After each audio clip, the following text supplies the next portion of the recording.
하나님의 말씀 같이 나누겠습니다. 하나님의 말씀 구약성경 시편 19편 7절과 8절 말씀 같이 보겠습니다.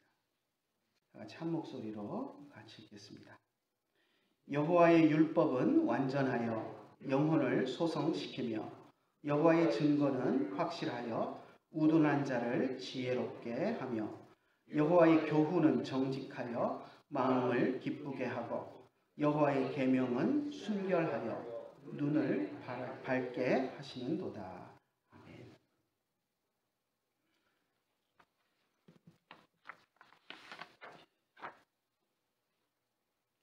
오늘 설교 제목을 제가 지혜의 보고 성경이라고 이렇게 붙여봤는데요. 좀 보고라는 말도 잘 쓰지 않는 것 같습니다.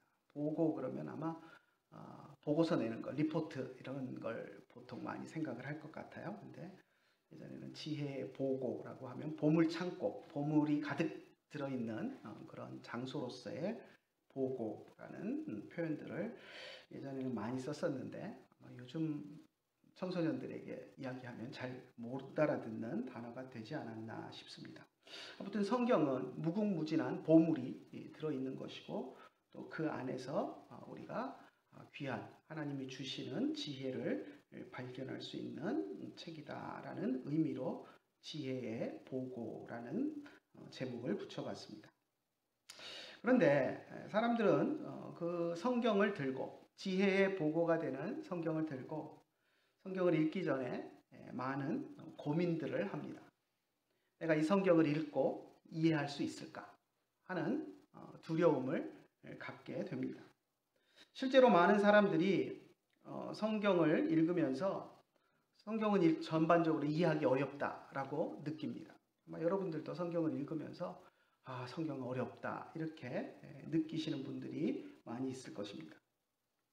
물론 예수님의 행적을 기록한 그런 복음서나 다윗과 골리앗의 이야기가 나오는 그런 줄거리가 있는 성경들은 그나마 어렵지 않게 읽어나갈 수 있습니다. 하지만 성경의 다른 부분들은 읽어나가기가 쉽지 않은 것들을 느낍니다. 그래서 어떤 사람들은 성경을 읽고 이해하는 일은 너무 어려워서 특별하게 훈련된 사람들만 그것을 읽고 그 뜻을 깨달을 수 있다 이렇게 말하기도 합니다. 특히 이단들 가운데 보면 자기들의 그런 교주만이 성경을 바르게 읽고 그 뜻을 풀어낼 수 있다라고 말하면서 그러니 그 교주에게 가서 배워야 된다 이런 주장들을 하는 일들을 우리가 심심치 않게 봅니다. 하지만 성경은 결코 사람들이 이해하기 어려운 책으로 기록된 것이 아닙니다. 비밀한 지식을 가진 사람들만 알 수 있도록 무슨 암호 코드로 기록된 그런 비밀스러운 책이 아닙니다. 엄청난 지식이나 학식을 가지고 있는 사람들만 이해할 수 있는 그런 언어로 쓰여져 있는 책도 아닙니다. 성경은 성경이 기록되던 그 시대에 가장 평범하고 가장 평범한 그런 보통 사람들이 이해할 수 있는 그런 언어로 쓰여진 책입니다. 누구나 읽고 이해할 수 있도록 기록된 것이 성경입니다.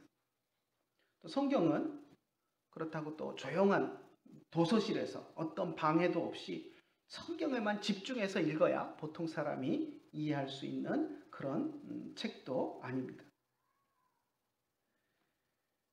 그래서 하나님께서는 모세를 통해서 이스라엘 백성에게 말씀하시기를 성경을 자녀들에게 가르치되 어릴 때부터 가르치라라고 말씀하셨습니다. 그리고 때와 장소를 가리지 말고 가르쳐라.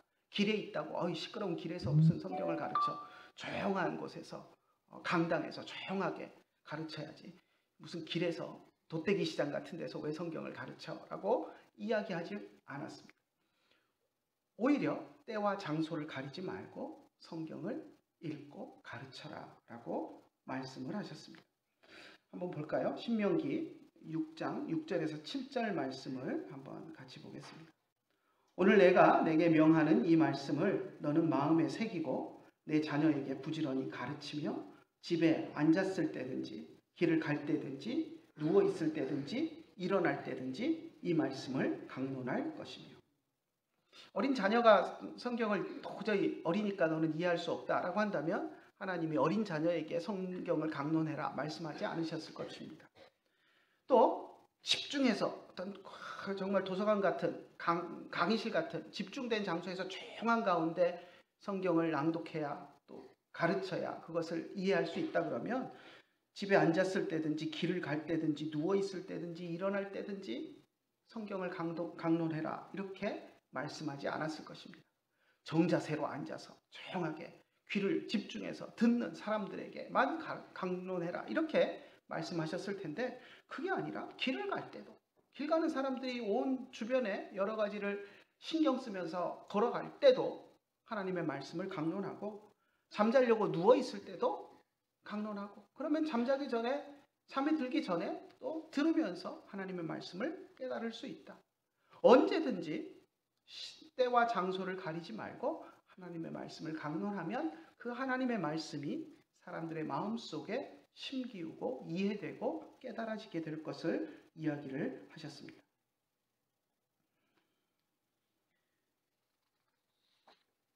우리는 예수님께서 바리새인들이나 사두개인들을 향해서 그들이 구약 성경에 있는 말씀을 제대로 이해하지 못했다고 책망하시는 것을 복음서에서 볼 수 있습니다. 마태복음 19장 3절에 보면 바리새인들을 향해서 예수님께서 너희는 가서 내가 긍휼을 원하고 제사를 원하지 아니하노라 하신 뜻이 무엇인지 배워라 라고 이야기하셨습니다. 하나님이 말씀하셨던 그 말씀을 던지면서 그 뜻을 좀 깨달아라 라고 말씀을 하셨습니다. 또 바리새인들을 향해서 다윗이 자기와 함께한 자들이 시장할 때 한 일을 잊지 못하였느냐라고 또 말씀하셨습니다. 제자들이 안식일에 벼이삭을 부벼서 먹는 것을 보면서 바리새인들이 시비를 거니까 다윗이 자기와 함께한 자들이 시장할 때 한 일을 잊지 못하였느냐라고 하면서 그 말씀을 제대로 깨달으면 너희들이 그러한 말을 할 수 없다라고 말씀하면서 구약 성경에 있는 말씀을 왜 깨닫지 못하느냐라고 책망을 하셨던 것을 봅니다. 사두개인들을 향해서도 부활을 믿지 못하는 사두개인들을 향해서 너희가 성경도 하나님의 능력도 알지 못하는 거로 오해하였다. 그러면서 너희들이 성경을 제대로 깨닫지 못했다라고 책망하셨습니다. 또 니고데모에게도 보면 요한복음 3장 10절에 니고데모가 예수님을 찾아와서 물을 때에도 예수님께서 니고데모를 향해서 너는 이스라엘의 선생으로서 이런 것을 알지 못하느냐라고 책망하셨습니다. 예수님이 이렇게 책망하신 것은 만약에 성경이 너무 어려워서 이해할 수 없는 그런 말씀들이라면 책망하실 수 없었을 것입니다. 그래 이해 못하는 게 당연하지 이렇게 반응을 하셨어야 될 텐데 그게 아니라 당연히 이해해야 하는 것을 왜 이해하지 못하느냐 하고 그들을 꾸짖으셨습니다. 이런 것들을 볼 때 우리는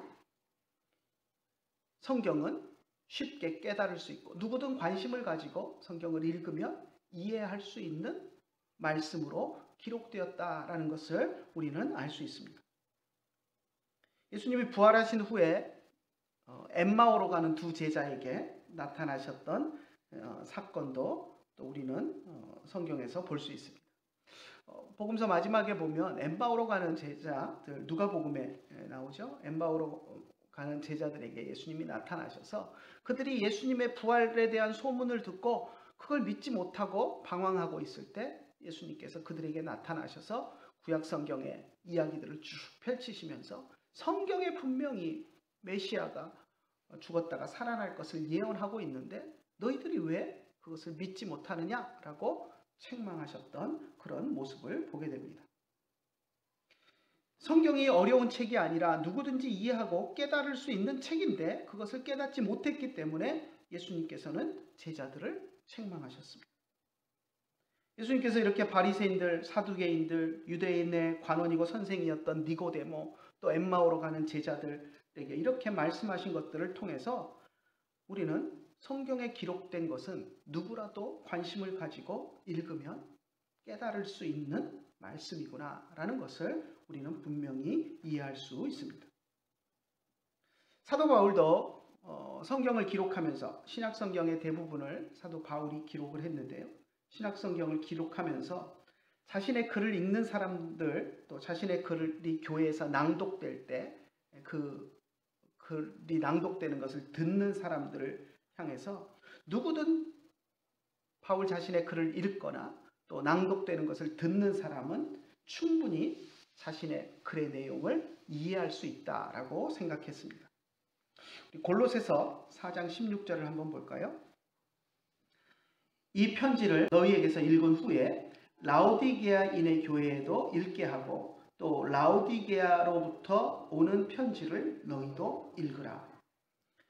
초대교회 때 설교자들이 많지 않았기 때문에 성경을 읽는 것으로 설교를 대체하는 경우들이 많이 있었습니다. 마치 유대 회당에서 그랬던 것처럼 우리가 예수님 시대나 바울 시대에 보면 바울이나 예수님이 유대 회당에 갔을 때, 유대인의 회당에 갔을 때 먼저 선지서나 율법의 말씀을 읽는 것을 봅니다. 그리고 뭐 정해진 무슨 설교자가 있는 것이 아니고 유대인들 가운데 누구든지 그 읽은 말씀에 대해서, 율법에 대해서 이야기할 수 있는 사람이 있는지 회당장이 체크하고, 그리고 회당장의 허락을 얻으면 누구든지 이야기를 할 수 있었습니다. 그래서 예수님도 바울도 회당장의 허락을 얻어서 구약 성경을 가지고 예수님은 너희들이 읽은 글이, 메시아에 대한 글이 오늘날 응하였다라고 하면서 예수님 자신이 메시아이심을 드러내셨고, 또 바울도 구약 성경의 말씀을 가지고 예수님이 바로 구약 성경이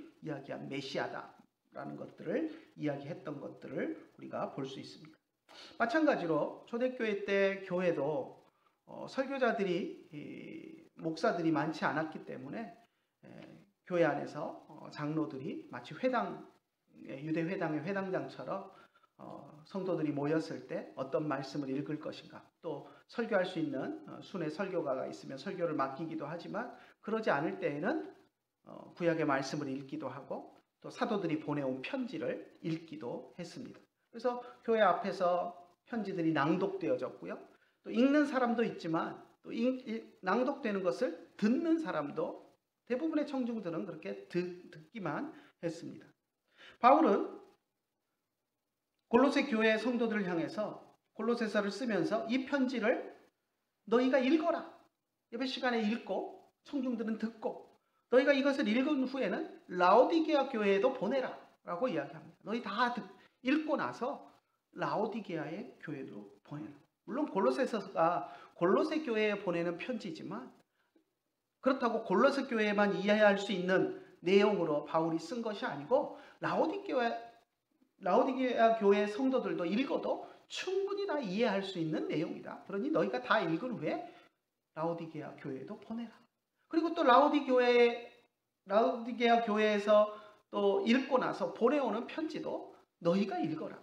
그것이 라오디게아 교회에만 필요한 말씀이 아니라 너희에게도 필요한 말씀이고 너희도 읽으면 다 이해할 수 있는 말씀이다 라고 말하고 있는 것을 우리가 보게 됩니다. 바울이 지금 골로새 교회에 편지하면서 그것을 교회에서 낭독할 것을 권하고 또 그것을 라오디게아 교회에도 보내라고 한 것은 누구라도 그 성경을 읽으면, 또 읽는 것을 낭독되는 것을 들으면 그것을 이해할 수 있는 내용이다라는 것을 전제로 한 것입니다. 이처럼 바울은 성경을 쓰면서 특별한 사람들만 이해할 수 있는 비밀한 언어로 쓴 것이 아니라 일반 성도 누구라도 그것을 읽거나 또 낭독되는 것을 들으면 이해할 수 있는 그 당시에 가장 평범한 언어들로 성경을 썼습니다. 이렇게 바울이 쓴 편지가 또 그 시대에 1세기를 살았던 그 시대 성도들만 이해할 수 있는 것도 아닙니다. 2000년이 지난 우리들도 충분히 읽으며 이해할 수 있는 책입니다. 모세가 쓴 율법을 1400년이 지난 예수님 시대에 예수님께서 바리새인들이나 사두개인이나 이런 사람들을 향해서 너희가 당연히 이해해야지 왜 그 말씀을 읽고 이해하지 못하였느냐라고 책망하셨던 것은 1400년이 지난 성경을 그 시대 사람들도 충분히 이해할 수 있다라고 예수님이 전제하셨기 때문에 그렇게 책망하신 것이었습니다. 마찬가지로 2000년 전에 쓰여진 사도 바울이 기록한 신약 성경들은 물론이고 또 3000년 전에 기록된 구약 성경들까지 우리들은 충분히 읽고 이해할 수 있습니다. 그것이 성경이 기록된 목적이고 또 성경을 기록할 때 하나님께서 우리들이 이해할 수 있는 언어로 기록하신 것을 우리는 분명히 생각해야 합니다. 성경은 결코 난해한 비밀 코드로 기록된 것이 아니라 일반인들이 이해할 수 있는 평이한 언어로 기록되었기 때문입니다. 하지만 성경을 누구나 다 이해할 수 있는 책이다 라고 우리가 말하는 것은 결코 독자가 자신이 읽는 내용을 하나도 빠짐없이 100% 모두 다 이해할 수 있다. 다 이해하면 한 번 읽을 때 다 이해된다. 그런 말은 결코 아닙니다.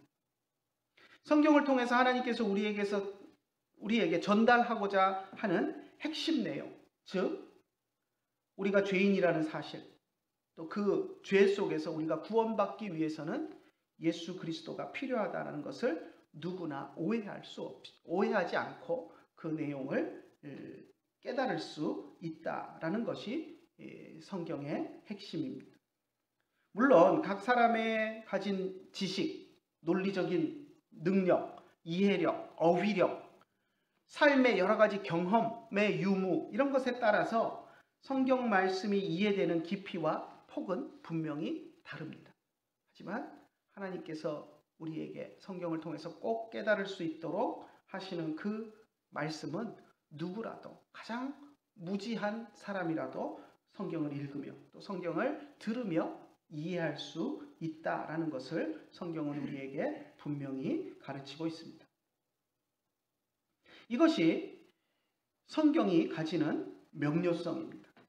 하나님께서 우리에게 성경을 통해서 깨닫기 원하시는 핵심 내용은 누구나 성경을 읽는 것만으로, 누가 설명해 주지 않아도 성경을 읽는 것만으로 충분히 깨달을 수 있다는 것입니다. 자, 그렇다면 우리가 성경을 이해하기 위해서 우리는 어떤 노력을 기울여야 할까요? 그냥 아무 생각 없이 그냥 읽으면 될까요? 그렇지는 않습니다. 성경을 잘못 이해하지 않고 하나님께서 우리에게 주시고자 하는 내용을 모자람 없이 이해하기 위해서는 우리가 성경을 특별한 방식으로 대하고 또 성경을 읽는 노력이 필요합니다. 첫 번째, 성경을 읽는 일에 시간을 투자해야 합니다. 성경을 이해하는 과정은 단번에 이루어지는 과정이 아닙니다. 그러기에 시간을 투자해서 계속해서 반복해서 읽고 또 그 내용을 묵상해야 합니다. 그렇지 않습니까? 우리가 몸이 피곤하면 성경을 읽다가 졸 수도 있습니다. 그러면 졸면서 읽으면 이해 안 되는 거 당연합니다. 그렇게 또 한 번에 우리가 읽을 때 집중하지 못하면 이해 안 되던 것도 그 다음번에 읽을 때는 또 이해가 될 때가 있습니다. 그래서 우리는 한 번에 성경을 이해하려고 노력하지 말고, 물론 성경은 분명히 우리가 이해할 수 있는 언어로 쓰여진 분명하고 명료한 성경이지만 그럼에도 불구하고 한 번 읽고 한 번 성경 처음부터 창세기부터 계시록까지 일독하고 난 성경을 다 읽었으니 다 깨달았다 이렇게 하는 것이 아니라 계속해서 성경 내용을 깨닫고 이해하기 위해서 읽고 묵상하고 또 읽고 생각하고 하나님 앞에 기도하고 하는 그러한 시간을 투자해서 계속해서 읽어나가는 그러한 정성이 우리에게 필요하다는 것입니다. 그래서 여호수아는 이스라엘 백성을 향해서 모세가 기록한 율법을 계속 읽고 그것을 밤낮으로 되뇌이며 묵상하라라고 권했습니다. 시간을 투자해서 모세가 기록한 율법을 반복해서 읽고 묵상하는 것이 그 내용을 이해하기 위해서 반드시 필요한 일이다라고 이야기한 것입니다. 한번 볼까요? 여호수아 1장 8절 말씀입니다.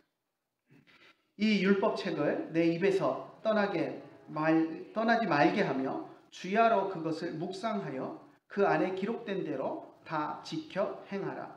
그리하면 내 길이 평탄하게 될 것이며 내가 형통하리라.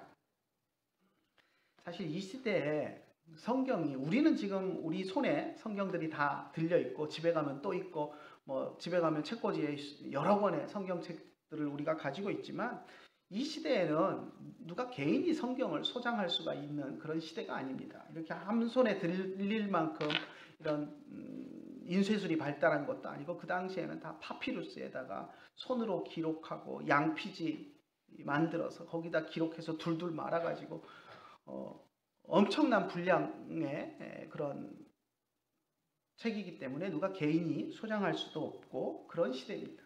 하지만 그럼에도 불구하고 이 율법책을 내 입에서 떠나게 하지 말라라고 하는 말씀은 무엇이냐면, 이제 공동체 안에서 이 성경 말씀이 보존되고 그것을 이제 낭독이 되겠죠. 그러면 그 말씀을 머릿속에 기억하고 그 말씀을 입술로 되뇌이면서 계속 잊어버리지 않도록 말로 되뇌이고 생각하고 묵상하라는 것입니다. 예전에 글이 없던 시절에 우리 인류 역사 속에서 보면 그 대서사시들이 있습니다. 뭐 일리아드의 오디세이, 뭐 이런 유명한 대서사시 뭐 이런 것들이 있는데, 그런 것들은 글이 있기 전에 기록된 것입니다. 엄청난 분량의 시입니다. 그러니까 이야기가 기록되어 있는 시인데, 그 엄청난 분량의 이야기를 글이 없던 시절에 모든 사람들이 알고 전수했습니다. 중간에 토시 하나 틀리지 않고 전수가 됐습니다. 어떻게 그게 가능했겠습니까? 옛날 사람들은 그걸 다 외워서 전수했습니다. 내가 들은 이야기를, 부모로부터 들은 이야기를 내가 다 암송해서 처음부터 끝까지 암송해서 그것을 내 자녀들에게 내가 외운 것을 들려주고, 그러면 그 다음 세대들은 또 그걸 부모 세대로부터 암송되어서 들은 것을 또 암송하고, 그래서 나도 내 머릿속에 암송해서 또 후대 세대로 전수하고, 그래서 그 전수된 내용이 나중에 문자가 생겼을 때 기록이 되었습니다. 이 엄청난 일들을 문자가 없을 때 또 머릿속에 기억하고 암송하고 되뇌임으로 그것을 해냈던 것이 우리 인류의 역사입니다. 오늘날도 보면 가끔 가다 보면 신약 성경을 통째로 암송한다 하고 하시는 분들을 종종 만나게 돼요. 근데 그게 거짓이 아니라 정말로 그렇게, 물론 이제 암송하다 중간중간 틀리는 부분이 있을 수 있겠죠. 그런데 정말 매일 성경을 읽고 묵상해서 암송하는 그런 분들이 있는 것들을 봅니다. 물론 그렇게 이제 암송을 하려면 또 특별한 은사도 있어야 되겠지만, 아무리 매일 읽는다고 성경이 통째로 다 암송이 되겠습니까? 그런데 그럼에도 불구하고 그런 은사를 받았어도 외우려고 노력하지 않으면 암송되지 않습니다. 그런데 매일 읽고 그것을 토시 하나도 틀리지 않게 내 머릿속에 암송하고 그것을 내 마음에 담으려고 하는 그런 노력을 할 때 그렇게 성경을 통째로 암송하는 분들이 있는 것들을 오늘날도 보게 됩니다. 그래서 이렇게 이 시대에도, 성경책을 가질 수 없는 시대에도 여호수아는 이스라엘 백성들에게 내 입에서 그것이 떠나지 말게 하라, 이건 암송하라는 이야기입니다. 한번 들려질 때 그것을 듣고 암송해서 마음속에 새겨놓고 계속 잊어버리지 않도록 입술로 되뇌어서 그것을 기억하고 묵상하라라는 것입니다. 그리고 그 말씀대로 살려고 노력하면 내 길이 평탄하고 형통할 것이다 라고 이야기했습니다. 그만큼 우리들도 성경 말씀을 읽는데 시간을 투자해야 합니다. 두 번째, 성경을 이해하려고 노력하는 것이 우리들에게 필요합니다. 성경이 누구나 이해할 수 있는 언어로 쓰여졌다는 것이 그냥 누구나 읽으면 그 자리에서 바로 그냥 다 이해된다, 이런 의미는 결코 아닙니다. 성경을 읽으며 그 말씀을 이해하려는 연구와 노력이 우리들에게 필요합니다. 때때로 이런 연구와 노력은 일반 성도들이 하기 어려울 때도 있습니다. 그래서 우리는 성경을 연구하여 가르치는 목사와 교사들의 도움을 받아야 합니다. 구약 성경에 보면 에스라라는 사람이 등장합니다.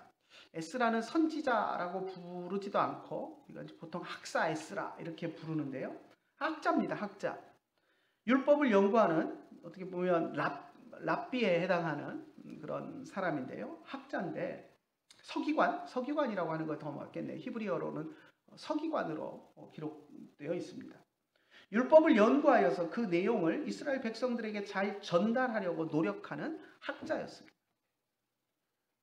그래서 그렇게 성경 말씀을 잘 깨달으려고 연구하는 것들이 우리에게 필요합니다. 그렇다고 학자들만 연구하면 되지라고 할 것이 아니라 우리들도 연구해야 되고, 또 학자들이 연구하는 전문 분야가 또 연구한 것들이 있으면 우리들도 그것을 어찌됐든 배워서 깨달으려고 하는 노력들을 우리들도 해야 합니다. 베드로 사도도 바울이 쓴 글을 언급하면서 그 가운데는 무식한 사람들이 잘못 이해할 수 있는 다소 어려운 내용도 있기 때문에 그것을 이해하기 위해서는 연구가 필요하다라는 그러한 표현을 하기도 했습니다. 베드로전서 한번 읽어볼까요? 3장 15절과 16절인데요. 같이 한번 읽어봅시다. 우리가 사랑하는 형제 바울도 그 받은 지혜대로 너희에게 이같이 썼고, 또 그 모든 편지에도 이런 일에 관하여 말하였으되 그 중에 알기 어려운 것이 더러 있으니 무식한 자들과 굳세지 못한 자들이 다른 성경과 같이 그것도 억지로 풀다가 스스로 멸망에 이르느니라. 바울이 분명히 초대교회 성도들에게 글을 쓴 것에 대해서 언급을 하고요. 그것을 무식한 자들이, 굳세지 못한 자들이 다른 성경과 같이 억지로 풀다가 스스로 멸망에 이를 수 있다라고 이야기합니다. 그러니까 이미 구약 성경이나 이런 것들을 잘못 풀어서 잘못 해석해서 어긋난 길로 간 사람들이 있었던 것을 전제로 이야기를 하죠. 그러면서 바울이 쓴 글도 부분적으로 이해하기 어려운 부분들이 있는데, 그렇다고 완전히 이해할 수 없는 것이 아니라 충분히 생각하고 연구하고 묵상하면 이해할 수 있는 것들인데, 그것을 그렇게 연구하지 않고 함부로 풀고 해석하다가는 잘못 실수해서 멸망에 이를 수 있다. 그러니 조심해서 연구해서 그것들을 깨달으려고 노력해라 라는 그러한 말을 베드로 사도가 하고 있는 것을 보게 됩니다. 그렇다고 해서 그 연구가 엄청나게 어려운 것이거나 특수한 전문가들만 할 수 있는 것은 결코 아닙니다. 평이한 방법을 통한 연구로 충분히 할 수 있는 것들입니다. 그래서 우리 신앙의 선배들이 만들어 놓은 웨스터민스터 신앙 고백서에서도 보면 성경에 대해서 이야기할 때 평범한 방법을 적절히 사용하면 성경을 충분히 이해할 수 있다라고 이야기합니다. 무슨 엄청난 비밀한 무슨 재주를 가진 사람들만, 계시를 받은 사람들만 풀 수 있는 것이 아니라 평범한 사람들이 평범한 노력을 조금만 기울이면 누구라도 성경의 내용을 알 수 있고 또 충분히 이해할 수 있다라고 이야기를 하고 있는 것입니다. 예를 들면 성경을 제대로 연구하기 위해서 우리는 신학교에서 많은 목사님들이 히브리어, 헬라어, 성경 원어를 배웁니다. 그런데 성경을 그럼 제대로 이해하려면 히브리어, 헬라어, 원어를 다 배워가지고 원어로 성경을 읽어야 되느냐? 그렇지는 않다는 것입니다. 충분히 번역되어 있는, 이미 언어를 잘하는 학자들이 번역해 놓은 우리 한글 성경만을 가지고도 충분히 성경의 내용을 이해할 수 있다라는 것을 이야기합니다. 우리 신앙의 선배들이 남겨놓은 또 유산을 통해서도 성경을 깨달을 수 있습니다. 웨스터민스터 신앙 고백서가 그것을 이야기합니다. 웨스터민스터 신앙 고백서 또는 대요리 문답, 소요리 문답 이런 것들을 보면 성경의 내용들을 잘 요약해서 정리해서 일목요연하게 질문하고 대답하면서 성경의 내용을 써놓은 것을 보게 됩니다. 훌륭한 우리의 신앙의 선배들이, 학자들이 성경을 연구해서 거기에 있는 내용들을 잘 정리해서 우리에게 유산으로, 신앙의 유산으로 남겨준 그러한 것들을 통해서 우리가 또 성경을 잘 이해할 수 있습니다. 그러니 우리가 성경을 연구해야 된다라는 것은 성경을 들고서 무슨 원어를 가지고 우리가 연구해야 된다 이것이 아니라 우리 평범한 사람들도 성경을 읽으면서 한글로 성경을 읽다가 한글 단어가 모르는 것이 나오면 국어사전 찾아보고 무슨 단어인지 하는 정도의 노력, 또 우리 신앙의 선배들이 성경에 대해서 주석도 해놓고 또 그렇게 웨스터민스터 신앙고백서나 대소요리문답을 통해서 성경 내용을 잘 정리해 놓은 것을 보면서 성경의 내용들을 우리가 깨달아 알 수 있다라는 것을 이야기하고 있는 것입니다. 오늘날 우리 성경을 보면 여러분들이 가지고 있는 성경에도 보면 성경 본문이 있지만 또 성경 본문 아래쪽이나 옆쪽에 보면 주석이 달려있는 성경들이 있습니다. 그 주석은 그동안 학자들이 또 우리 신앙의 선배들이 연구해서 성경의 내용들을 밝혀놓은 것들을 정리해서 요약해서 또 필요한 것들을 성경을 이해하는 데 필요한 것들을 적어놓은 것입니다. 그러니까 그런 것들을 도움을 받아서 우리가 성경을 얼마든지 잘 연구하고 이해할 수 있다라는 것을 이야기하고 있는 것입니다. 또 성경을 혼자 읽는 것보다 성경을 같이 읽고 그리고 그 내용에서 읽은 내용에 대해서 함께 성도들이 자기 생각을 이야기하고 자기가 깨달은 것을 이야기하고 토론하는 방식도 성경을 더 깊이 이해할 수 있는 그런 방식입니다. 그게 우리가 이야기하는 유대인들의 교육법이죠. 우리가 헤브루타 뭐 이렇게 이야기를 하는데 유대인들은 우리처럼 강의실에서 훌륭한 교수님들의 강의를 들으면서 그냥 막 받아 적고 이렇게 공부하지 않습니다. 본문 던져주고 본문에 대해서 같이 읽고 그 다음에 나는 본문에 대해서 이렇게 생각한다 그러면 아니다 나는 그건 넌 좀 잘못된 생각이다 나는 이렇게 생각한다 이해한다 하면서 막 서로 시끄럽게 토론을 하면서 그렇게 공부합니다. 그러면서 내가 오해했던 부분이 있으면 다른 사람이 이야기하는 걸 들으면서 아 내가 그 부분은 놓쳤구나 오해했구나 그럼 그 잘못된 것은 지우고 상대방이 이야기한 좋은 것은 또 취해서 내 것으로 막 삼고 그리고 그것을 기반으로 해서 내가 또 좀 더 나아가는 생각을 해서 그럼 거기다가 더해서 이런 생각을 하면 이것을 더 잘 이해하지 않을까 하면서 계속 발전시켜 나가는 그 방법이 유대인들의 공부 방법입니다. 그것을 우리가 성경을 유대인들이 학습하는 방법 속에서 깨우친 방법입니다. 그래서 우리가 성경을 이해하기 위해서도 그러한 방법들도 우리가 읽은 것들을 서로 토론하고 또 은혜 받은 성경에 대해서 나는 이 구절에 대해서 이렇게 은혜 받았다라고 이야기하고 또 그것에 대해서 서로 평가하고 자기가 느끼고 깨닫고 배운 것들을 이야기하는 그런 방식들을 통해서도 우리는 성경을 더 잘 이해해 갈 수 있습니다. 세 번째, 깨달은 말씀을 순종하려는 의지가 우리에게 또 있어야 합니다. 성경을 우리가 읽고 이해하는 주 목적이 어디 있습니까? 이해하고 끝입니까? 아 그렇게 기록되었어. 나 이해했어. 땡. 거기서 끝입니까? 아닙니다. 이해한 것을 실천하는 것이 목적입니다. 그러니까 이해해서 끝나면 안 됩니다. 그렇기 때문에 성경을 우리가 읽고 묵상할 때는 그 깨달은 말씀을 실천하고자 하는 강한 의지가 우리 안에 있어야 합니다. 성경 말씀을 머릿속으로만 잘 이해하고 깨달아도 실천하지 않으면 그 성경 말씀은 아무 소용이 없습니다. 그래서 우리 안에는 성경 말씀을 실천하겠다는 강한 의지가 있어야 합니다. 시편 119편에 보면 다윗이 이렇게 고백합니다. 나로 하여금 깨닫게 하여 주소서. 내가 주의 법을 준행하며 전심으로 지키리이다. 깨닫는 목적이 뭡니까?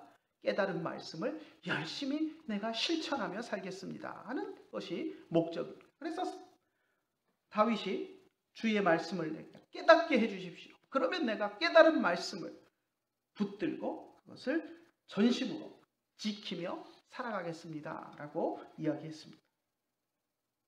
넷째, 성령의 도우심을 받아야 합니다. 성경 말씀을 이해하기 위해서는 성령의 도우심을 받아야 합니다. 성경의 저자는 성령입니다. 물론 인간 저자들이 여럿이 있죠. 성령의 감화를 받아서 성경을 기록한 인간들이 있습니다. 하지만 그들에게 기록할 말씀을 주신 분은 성령님입니다. 그래서 성경을 우리가 이해하기 위해서는 성령의 특별한 감동을 받아야 합니다. 성경을 바르게 이해하기 위해서는 성령의 인도하심이 없이는 성경을 바르게 이해할 수 없습니다. 그래서 우리는 성경을 읽을 때 성령이 우리에게 오셔서 늘 그 말씀을 깨달을 수 있도록 지혜를 달라고 기도하며 성경을 읽어야 합니다.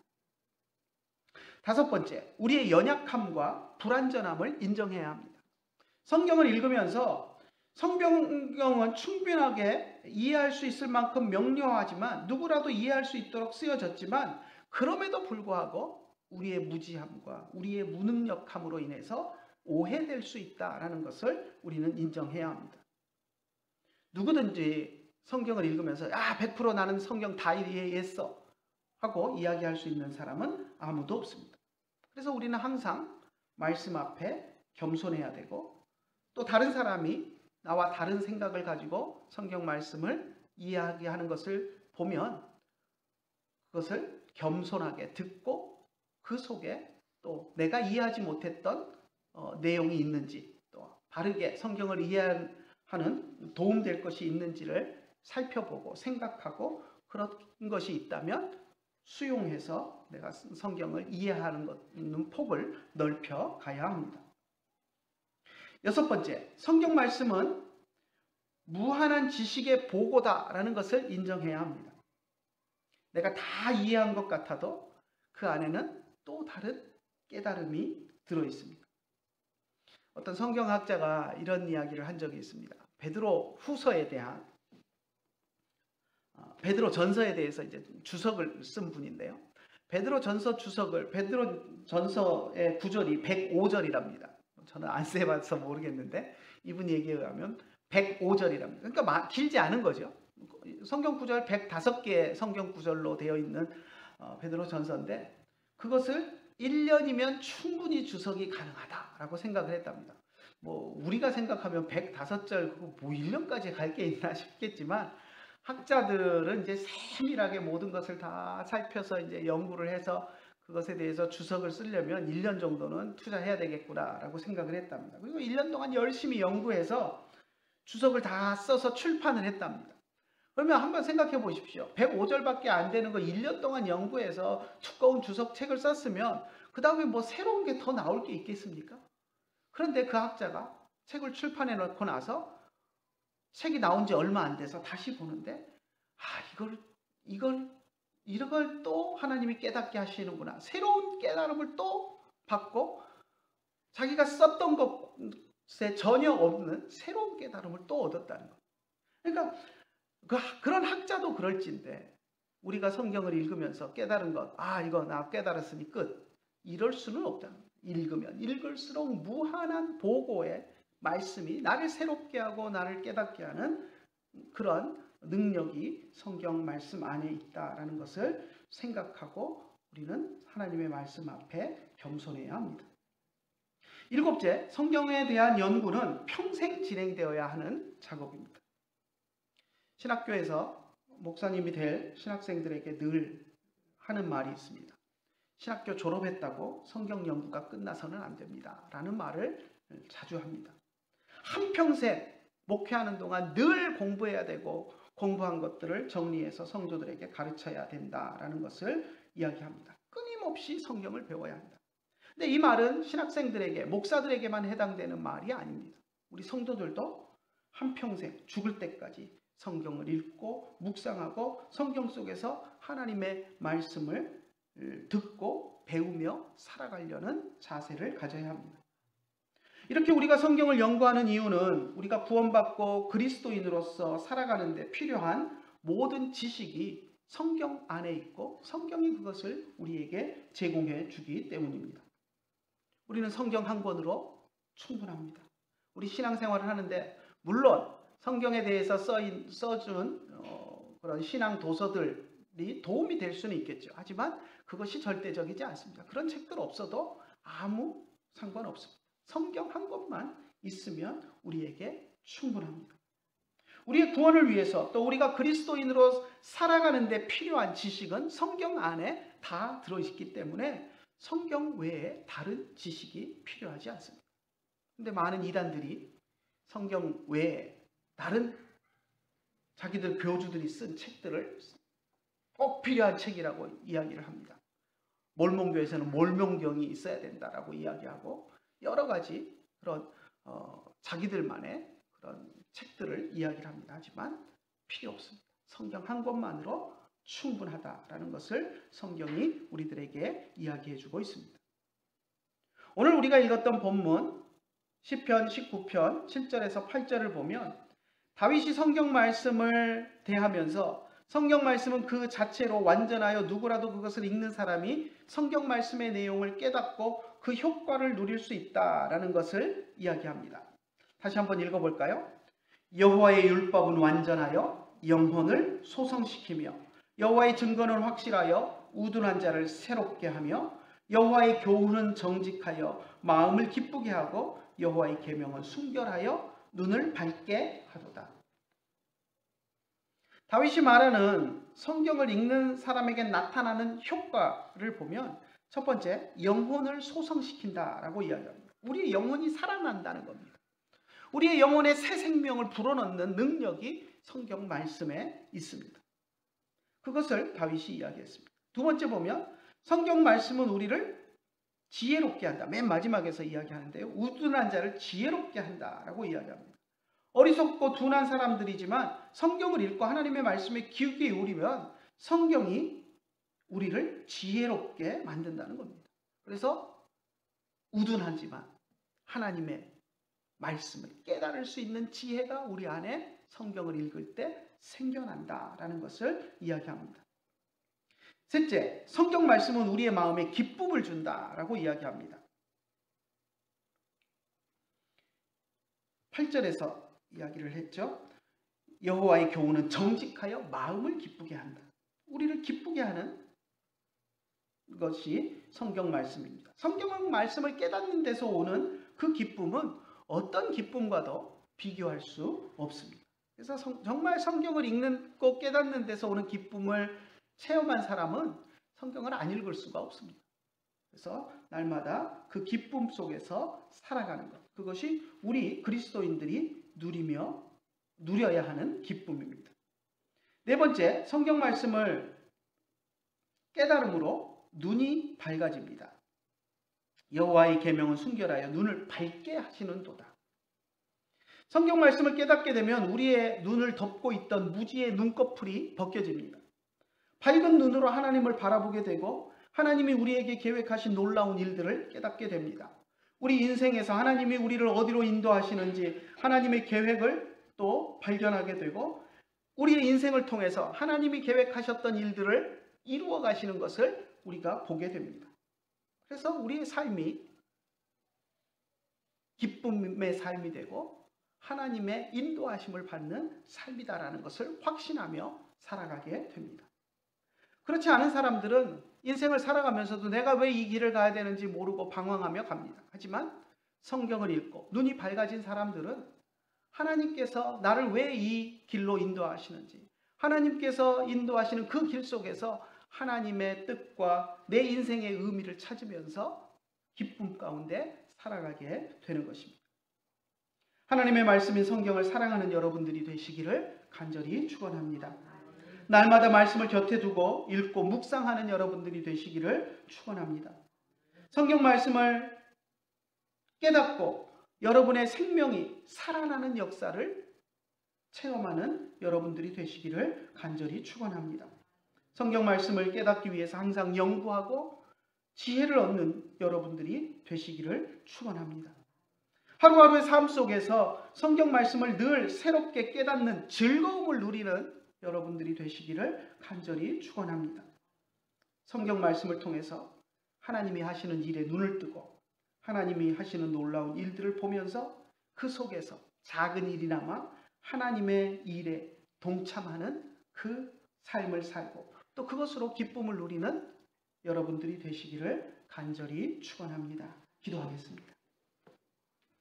하나님 아버지 은혜를 감사합니다. 저희들을 사랑하여 주시고 오늘도 주님 앞에 나와서 예배할 수 있는 복을 누리게 하심을 감사를 드립니다. 우리가 성경 말씀을 대할 때 하나님이 우리에게 주신 귀한 보물 창고로 귀한 은혜의 말씀으로 대할 수 있도록 인도하여 주시고 그 말씀을 열심히 읽고 묵상하고 또 깨닫고 그 말씀 속에서 하나님의 진리를 찾고 또 하나님이 주시는 기쁨을 누리며 살아가는 우리들이 될 수 있도록 인도하여 주시옵소서. 예수님의 이름으로 기도드리옵나이다. 아멘.